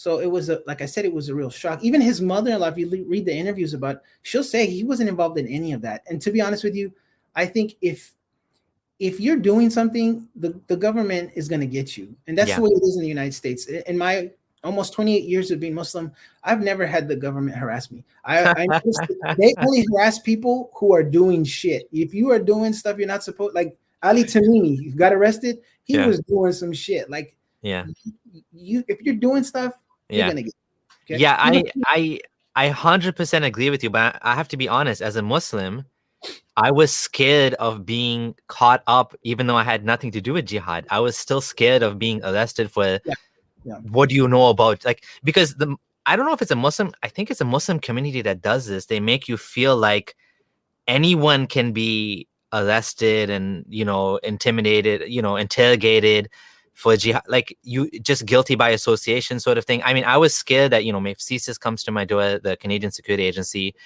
I was like, oh, I won't let them come in. And then I was talking to one of my friends who knew one of the Toronto 18, And he's like, no, don't be like that. He said, CSIS came to my door to ask me about my connection to this guy that was in the Toronto 18 that wanted to kill Stephen Harper, the prime minister, and bomb this and that. And he's like, yeah, I let them in, and I talked to them, and I told them whatever they wanted to know about this guy, and nothing happened to me. Like, I think there's a lot of fear in the Muslim community. I don't know now. This is outdated information now from when I was Muslim, but there was a lot of fear about cooperating with the authorities because they think that they will be, thrown in jail unjustly or something like that. But what you're saying is completely true, that there's no reason to fear the government because the government is actually on your side. They just want stability and peace. They don't want to throw innocent people in jail. I mean, yes, they've done that before, but like from what I've seen, they're very happy if you work with them. They're not gonna, you know what I'm saying? So there's a trust issue there for sure, right? Yeah, but with Salafis also, they're so entrenched into like conspiracy theories and things, and so it's not uncommon. But there's also like okay, so cooperating with the government, like a jihadist would say, the astaghfirullah, that's haram. But like I remember when Sheik Uthaymeen was alive, he was from one of the major scholars in Saudi Arabia. He would say, you live in a non-Muslim country, you obey the laws there, you act civil, you're there. They're not persecuting you. They're not locking you up. They're not killing you or executing you. They're not raping your women. Yeah. You have a bond of peace. And so therefore you should be peaceful to them. And so a lot of people took that statement of Sheikh Uthaymeen, a lot of Salafis took that and said, we have to stop acting like this with the American government because we aren't. Really? They didn't call him a sellout? No. Oh, no. Well, of course, the jihadis didn't like that. Of course. The jihadists were like, totally no, that's yeah wrong. So that's what happens. There's a I guess a fringe element, but they're the ones that anytime anyone talks about cooperating with kuffar, and I think there's a bigger problem in Salafism than with the non-Salafis, that there's this us versus them mentality. That's why I'm shocked that Ibn Uthaymeen said that, because there's a lot of, they're just kuffar, we shouldn't support the kuffar, we should, like you said, you shouldn't join the army. I was told, I even heard as a Muslim, that you shouldn't even give blood. Like in Canada, we donate blood, we don't get paid for it. People are saying, don't give blood because it'll go to the army and they're killing Muslims. Like that's the mentality of us versus them that exists in the Muslim community. Well, that moiety does exist still with Salafis, but I think what the Salafi ulama are talking about there, especially those from Saudi Arabia, is that because the Saudi government has a pact or a bond with the United States, with Canada, these are countries that are not invading Saudi Arabia. And given that the United States at one time protected the kingdom when Saddam Hussein was, launching Scud missiles into Riyadh, there is still this level. And this is another thing that would surprise me as well, is when I lived in Saudi Arabia, how much you would hear from the ulama that, it's not permissible to kill non-Muslims. It's not permissible to, there's a quietist and peaceful element to it.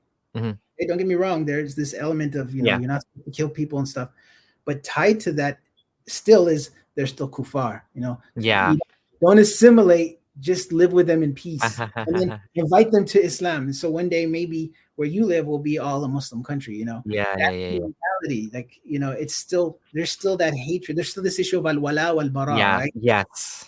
Al-wala, loyalty to the Muslims, al-bara, disavowing yourself from the non-Muslims. You still keep that there, but you be peaceful, right? Yeah. So definitely, and I think most people who understand Salafism understand this, that Salafis are definitely against terrorism. They are usually, even though jihadis tend to be Salafis, which is again kind of funny thing, but Salafis, like you said, the major Salafi scholars, they all speak against terrorism. In fact, the Saudi government, they need this because they understand that they are also going to be the target of terrorist attacks because of the alliance with America. Just like Anwar Sadat was assassinated for making a peace treaty with Israel, Saudis are also going to be called kuffar by the jihadists, and they're going to be, potentially bombed and stuff like that. So Saudis don't want any of that. So they definitely support this type of Salafism that supports, we're against terrorism. These terrorists are Khawarij and they're all evil, and we don't do this. We don't, do any of these things.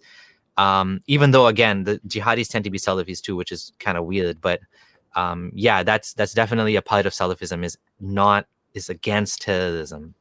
You bring up a good point here, and for those who haven't seen my video, I have Introduction to Critical Salafi Discourse Analysis.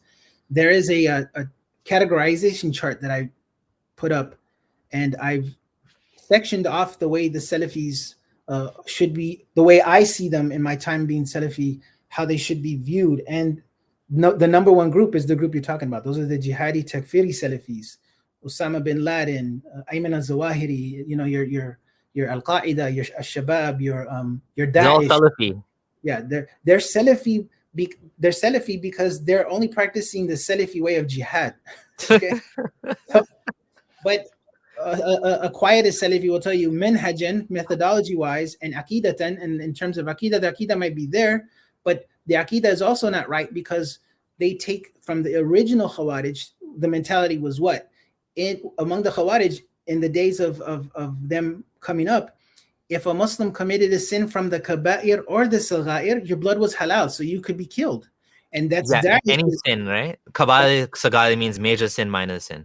Yes, the major sins and the minor sins. So for the Khawarij, they're in terms of belief, they held that if you even committed the saghair, the small sins in Islam, your blood was halal, so you could be killed for the smallest infringement. And then also believe you would reside in the hellfire forever for committing that sin. So the Khawarij, for people that don't know, Khawarij is a slur. It's a word used in a hadith to describe a bunch of people that are Muslim, but they're kind of like extremist Muslims, but they're Muslim on the surface. They're very pious. They read a lot of Quran and they have marks of prayer on their forehead. But they're also bad Muslims to the point that you just said they're going to go to hell. And they kill Muslims. So this happened early on in Islamic history. So I don't know, the hadith was probably made up after the fact, but what happened was you had these Muslims that were killing other Muslims. They actually fought against, was it Ali? They fought against Uthman. They were known to fought against a lot of the Khulafa, but they were against the major Sunni like giants, and they wanted and actually Uthman was killed, right? And in his house by these people, right? Was it? He was killed. I believe either walking to the house or walking from the house to make the salah, or in salah. And it was I'm forgetting the name of it was a Persian slave. I forget his name. Oh no, I'm not thinking of that. I'm thinking of Ali then. Ali, who was killed in his house? Reading Quran, Omar? I think it was Omar. Yeah. Yeah. So these are the type of people that, you know, so now anyone that doesn't like a certain sect, they call them Khawarij nowadays. Especially Salafis are accused of being Khawarij. ISIS is accused of being Khawarij. You know, all of these groups are accused of being Khawarij because Khawarij means it's kind of like another way of saying fake Muslim or extremist fake Muslim, right? It's what it is. It's trying to separate those violent aspects of Islam. Because I mean, let's be honest. You are a I'm losing my train of thought because I saw that message. Sorry. Where were we at? Is it just totally? Yeah. So we were talking about, you were telling me about the Khawarij and how. Okay, so getting back. Okay, so because there's this minhaj, this methodology of a darb, of striking, and of beheading and killing as a punishment for anything that opposes it.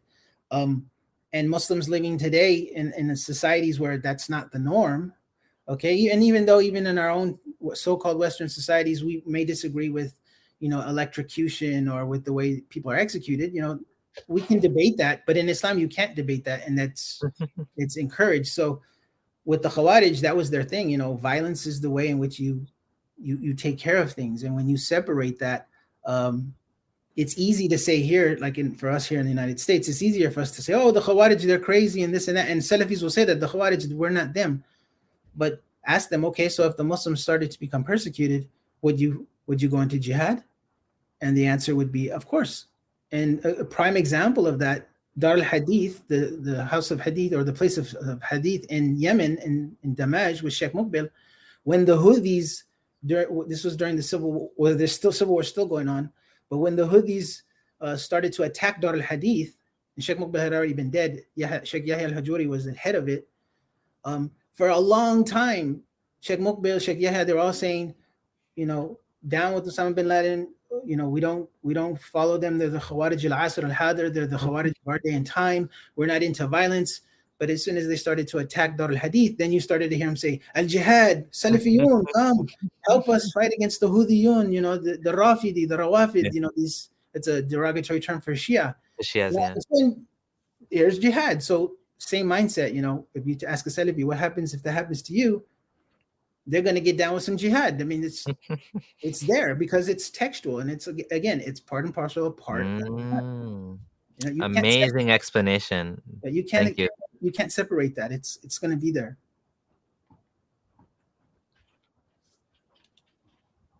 Yeah. Now I see the time, and it's like I still have so much. Go on. Okay. Yeah, you do have. I know you do have to go, and you have some things coming up. We'll do what we can in the next 30 minutes, and we'll just end with that. And if we need to do a second one, we can do a second one. Okay, that's good. Let's 30 minutes. Let's see where I go with 30 minutes, and if that's the case, then I'll probably have to end with another one because I think it's going to be important for people is to see what happens to me when I just start to go down and where. We haven't even gotten into that yet. This no more. Okay, so this is going from around 2000 through 2006, heading into my early 30s.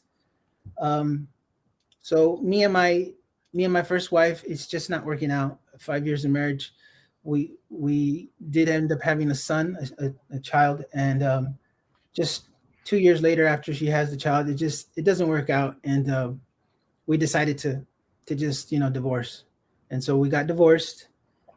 She went her way, I went mine. And of course, I stayed in my son's life, taking care of him, being responsible, working. And then probably within about a year, I remarried, and I married my second wife. Now, just a little bit of background on my second ex-wife. So my first wife, African-American, is a convert. My second, she's my ex-wife now as well, is interesting because she's African-American, born and raised in East Orange, New Jersey. So she's from like the citadel of Salafia in the East Coast. Like, this is like where Salafia really started just spreading all over in the East Coast. She was born Muslim, raised Muslim, mother very Salafi. Her father became Muslim, but later left Islam and went back to Christianity. Oh. And so she was raised in Islamic schools. She was brought up in Salafi Islamic schools. Most of her life, graduated from an Islamic school. And hijabi and everything. She's unique because even to this day we're still pretty close and still talk, even though we're not married. She got married at 14. Okay, so we're talking about my first ex-wife at 16. My second ex-wife was married at 14 and had 3 children. And so when I married her, she'd gotten a divorce from her first husband.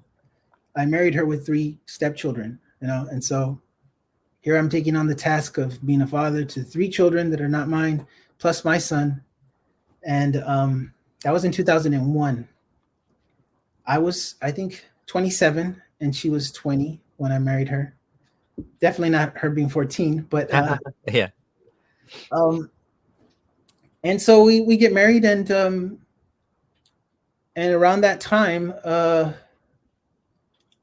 there's a rift. Salafia is big already. It's pretty huge in 2001. And then there's a rift that starts to happen, okay, in the East Coast. So for those who don't know, that masjid, there was a masjid called Masjid Ahl Sunnah. It's still there now. It's called the Islamic Center of America. At that time, it was headed by Dawood Adib. And for those who don't know, Dawood Adib is a pretty big name as far as... Yes. Very big I've heard name. of him. And I met him twice. Very nice man. Don't agree with what he believes in now, but he's still very nice man. He's been a Salafi for a very long time. I think he's probably knocking already in his 70s, if he's not already in his 70s. And so the rift happened with these. I'm going to drop some names that people might not know, but there was a brother by the name of Abu Uwais who was from Ohio, and he considered himself to be the most knowledgeable of Islam from the students of knowledge. There was another brother named Abu Hassan Malik, all right, and then Abu Muslima, he was Abdullah Tawfiq. He studied in Medina, got his bachelor's. He ended up replacing Dawood. Him and Dawood got into it, and the saying goes, I don't know how true this is, there was like a beef that happened between them, And so all those other brothers decided to turn on Abu Muslima, and so they started to practice this thing called jarh wa ta'dil. Oh.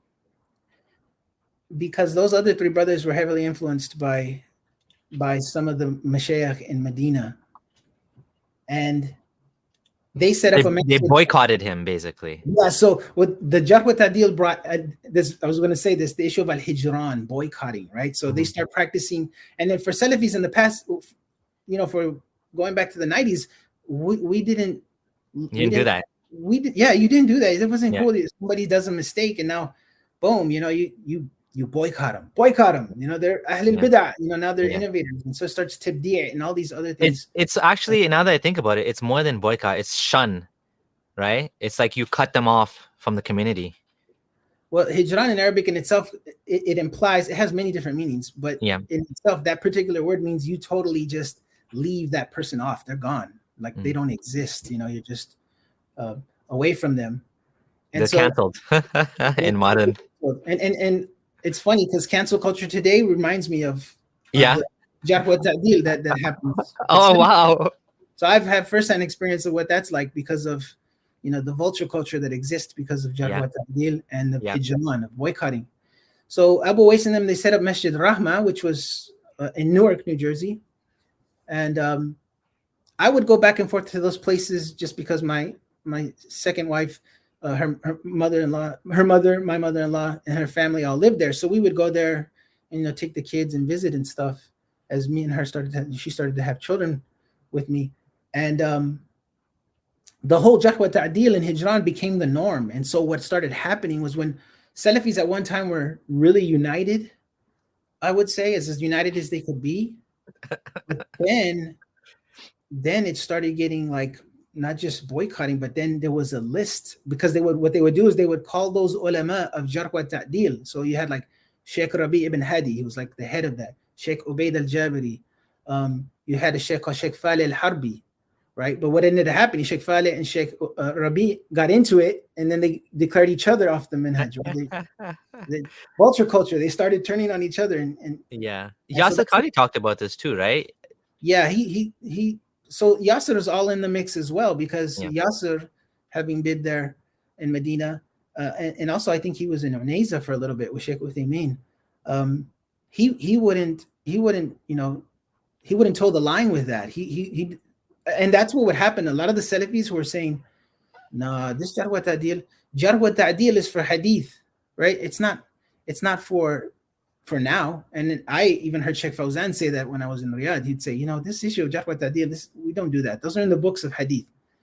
Nowadays, we advise and we warn. That's it, right? But these guys, they made a whole minhaj, a whole methodology on it. And so what happened is the Salafis split from Abu Muslima. Then those Salafis started breaking apart from each other. And then so they just started breaking up, and there's just started all these different masajid started to happen, and people started to fight with one another and call each other out. And so this goes back to what you're saying.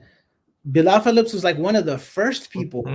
They would call the Mashaykh and say, "Yo, Sheikh, Fulan such and such says this and that. What do you say about him?" And they'd say, "Mubtadi," or Dhal Mudhil, he's misguided, leave him. And so, when they put out this tabloid, Sheikh such and such says Dr. Bilal Abu Amina Phillips is not Salafi. Don't take from him. Just to clarify what you said, just want to repeat what you said so people understand. So what people were doing, these Muslims, was they had these scholars which they knew would make condemnations on other people that say certain things, because they had this strict methodology. And then what they would do is they would say, so-and-so, meaning Bilal Phillips, who is like a famous preacher, Salafi preacher, he said, and then they quote something he said. What would you say about someone like this? And this guy the calling in Saudi or whatever has no idea who Bilal Phillips is, but he can understand that, he said something.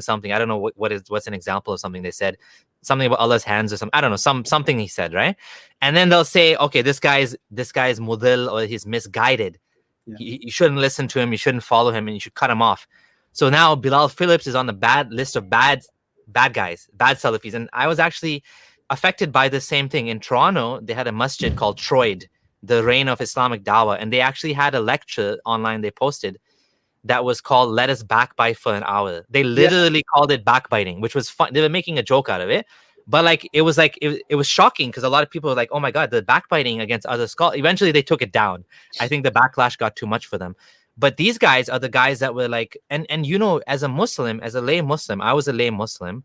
This caused me a lot of religious trauma because I don't know who to believe anymore. Who do I believe? Bilal Phillips, the guy that I looked up to, who taught me most of my Islam when I was, learning about Islam, and I was heavily influenced by him. I liked his book. I read his books on jinn and whatever. And, I agree with him on the madhabs not making sense. And now suddenly he's a bad guy. Yeah. And me as a lay Muslim, I'm like, okay, what do I do now? I'm lost, right? And it causes doubt in your mind. So I actually went to another Muslim friend. I was asking him, did you see what Bilal Phillips, he's being called this and that, and I don't know what to do. I don't know what to believe anymore. And then he reassured me, and I was like, okay, that's fine. But this causes a lot of problems for Muslims in the community, and I think that's why Yasir Qadhi brought it up too, because the same issue he said happened in Medina as well. And maybe you know more about that. But this cancel culture, he called it. What did he mentioned another term for it in an American context. Do you remember? You know what I'm thinking of? No.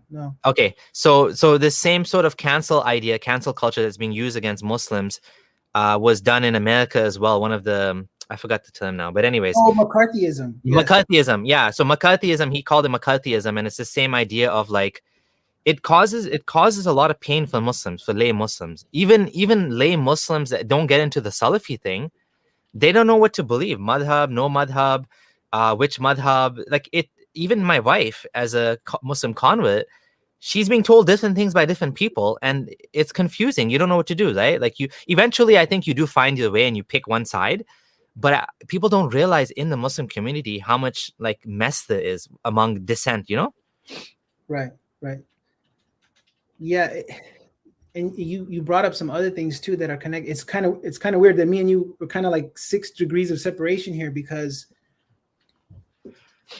Troy, I knew a brother there who actually was one of the ones who set up Troy. He actually went to live with us in Fort Worth. I mean, in Arlington. He lived with another brother.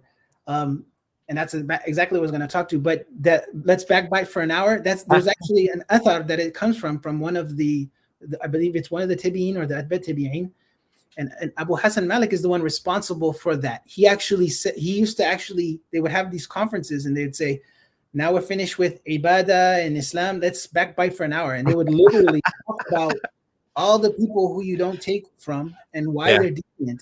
And it for a while, man, poor Bilal Phillips, he was getting it a lot, and they were scrutinizing everything, mistakes in his Tawheed book, mistakes in the book that he did about the essay on the jinn. Then he did the demon possession, the fact that he went to a secular university to do his PhD. Why didn't he do his PhD in Islamic universities?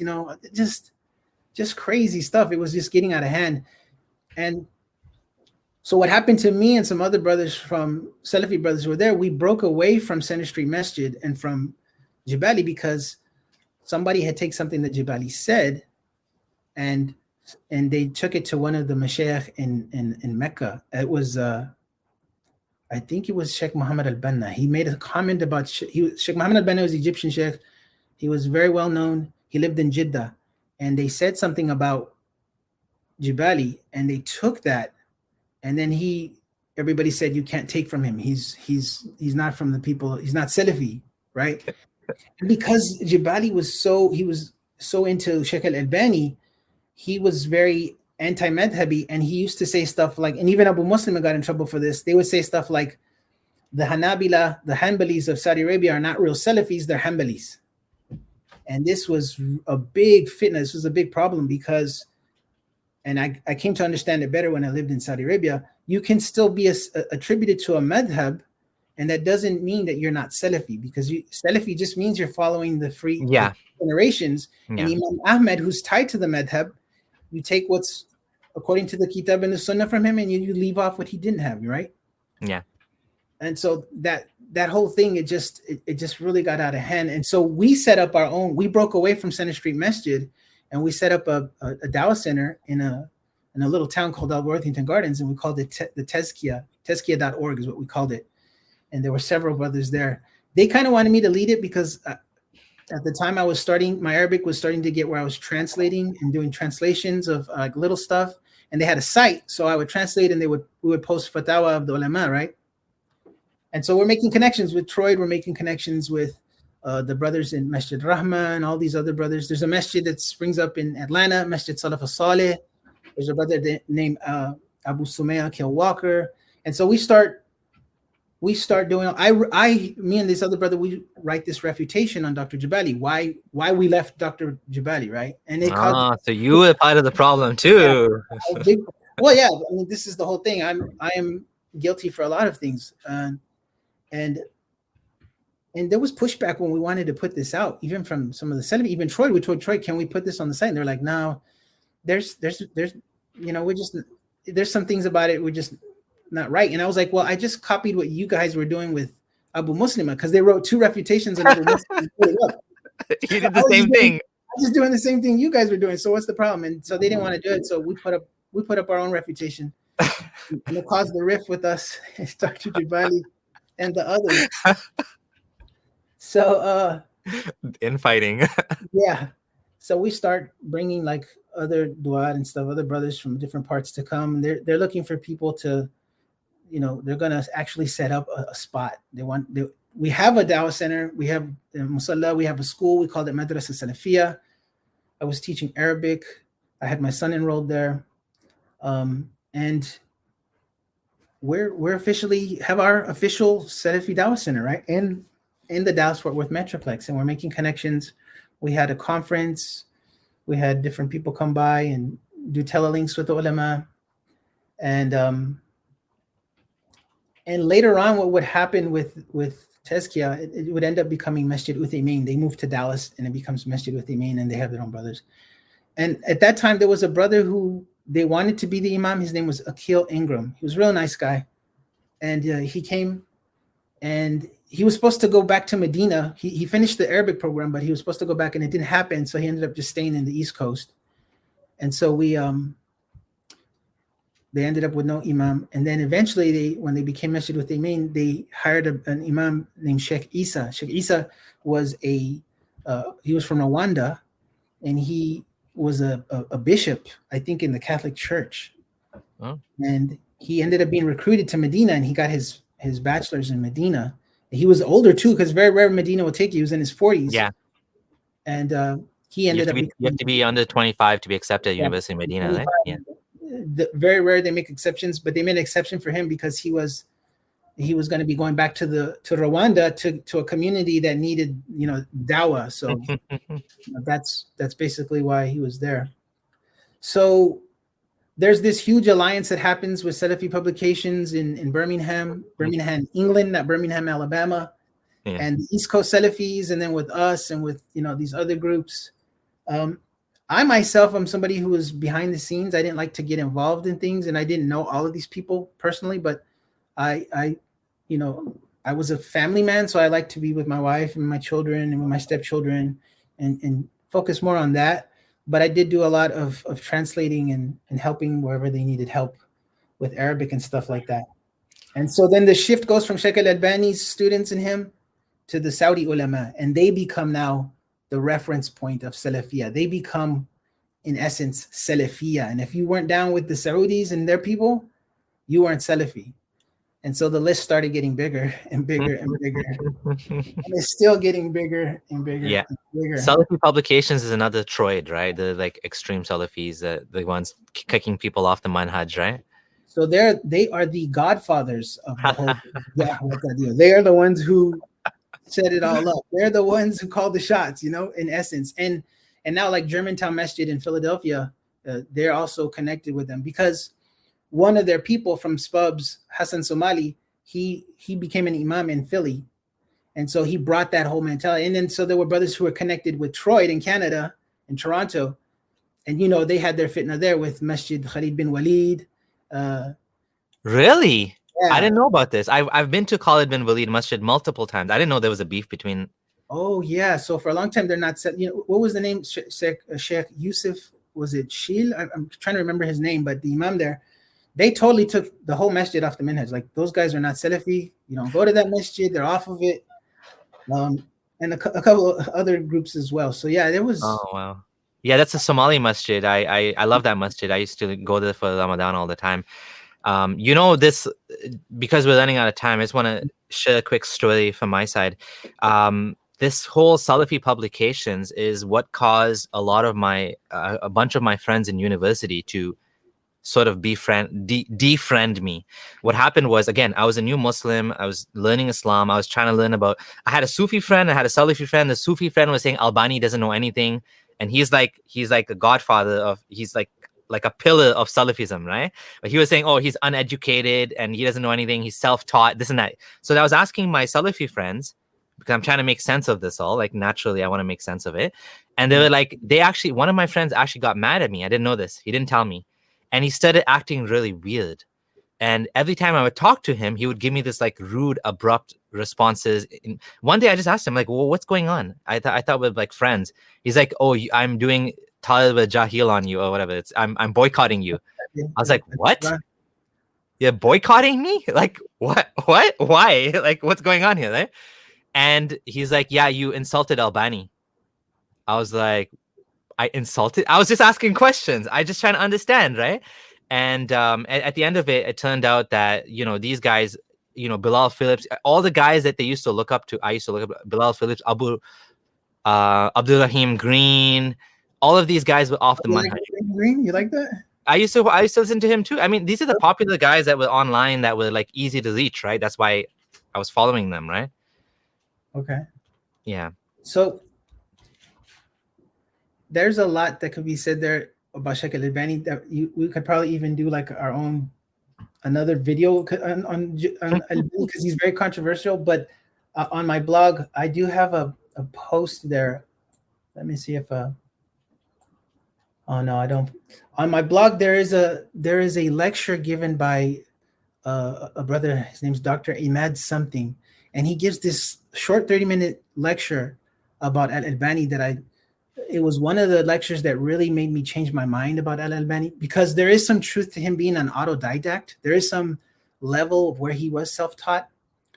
But if anybody wants to see that, it's on my blog, off-the-manhaj.blogspot.com. You can go there and look for it. It's like one of the early ones that I put up in 2019. And you can kind of see what he says. He does a really good critique of Sheik Albani and how his la madhabiyya just ends up becoming a madhab within itself, and you know, just kind of some problems with Sheik Albani's viewpoints. Sheik Albani himself, there's a lot of problems even with the Saudi ulama, because you know he would always hold these opinions that were just so different. Like he held that, you know, the niqab is not wajib, and that was a big problem in Saudi Arabia. So his book Ar-Radd al-Mufhim, the book where he gives the position on why a woman can uncover her face, was banned in Saudi Arabia. You can't find that book there; it's not allowed. And Sheik Albani also held that, you know, women could not wear gold. That gold was haram for women. He had just he had a lot of these views that kind of oppose what, you know, most of the madhahib have held to be, you know, things that are just the norm.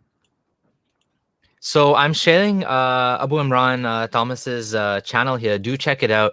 The content is really great. It's a small channel, just started really, and you know, very much getting into a lot of nuance, you know, points on Salafism far beyond what I could ever talk about. I mean, you were like right in Salafism, you know, like nobody else I know, other than other friend Khalil Wheaton, who, you know, he hasn't really spoke that much about this. He spoke a little bit. We did have him on my channel too. It was a great conversation. He was just amazing to talk to. I watched that. That was really good, and it was good to see another ex-Salafi Muslim. He was actually at the Jamia, so he studied in Medina, which is great. Yeah, I love that show. It was really good. The both y'all. Thank you. It was really good. So I guess then, Abdullah, we'll probably have to do a second part, because I still have some stuff to go on, and I apologize that sometimes I'm so. No, it's good, because I also wanted to kind of have a discussion on certain points, and I didn't want to miss those points, because otherwise, if we continue the story, we won't go back to it, and then we'll miss that. Was there anything else that you wanted to add before we end? So this has been a great conversation, and we pretty much figured it was going to go 2 hours, easy. There's a lot to discuss, so definitely want to do part 2 to get to the part where you left Islam. We haven't even talked about that yet. We've just kind of, we just touched the surface of this journey, and this is honestly gold content. Like, you were right into this I don't want to say cult, this movement or whatever it was, like to a very large extent. So there's a lot to talk about. There's a lot to really uncover, and there's a lot of detail that, we don't want to miss. We don't want to just like gloss over it. So thank you for coming. It's been great. Is there anything else you want to share? So your blog is linked in the content. And honestly, that is the most valuable thing of all, is to do like a niche, right? For example, my friend Reason on Faith, Sohail Ahmed, he talks about Ahmadiyya, right? Like, Ahmadiyya Islam. I don't talk about Ismailism. If I knew Ismailism, I would. I talk about what I know, which was, Salafism, but not to the extent that you know. And so, a lot of my stuff, my content is more generic. You really know this stuff really well. You were right in the movement. So it's absolutely, essential, the stuff you're doing. And yeah, I appreciate you, bro. I'm glad that we met, and thank you.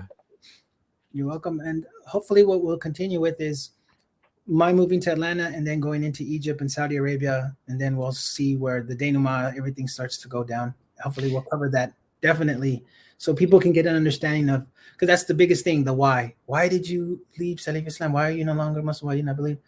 Well, we'll tell you why once we get to that second part, hopefully.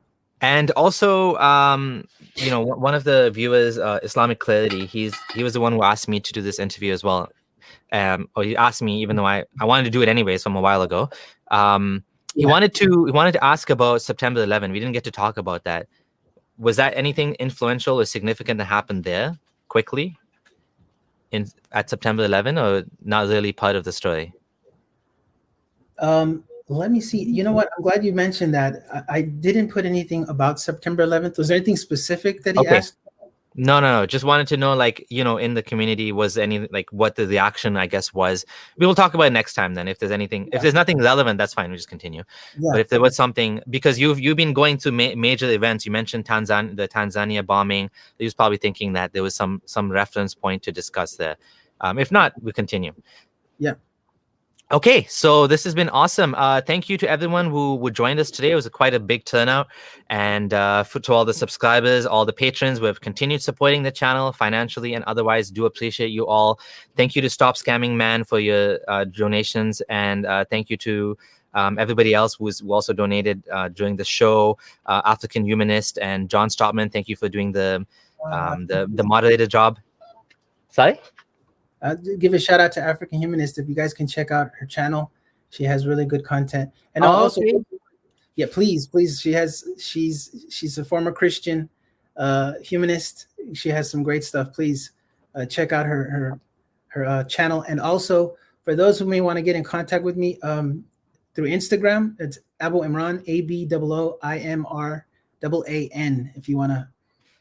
On Instagram. Okay, I didn't know you were on Instagram. I will add the link to your Instagram as well. And yeah, we'll be here again soon, guys. So guys and gals, and thank you everyone, and stay safe, and see you next time. Bye.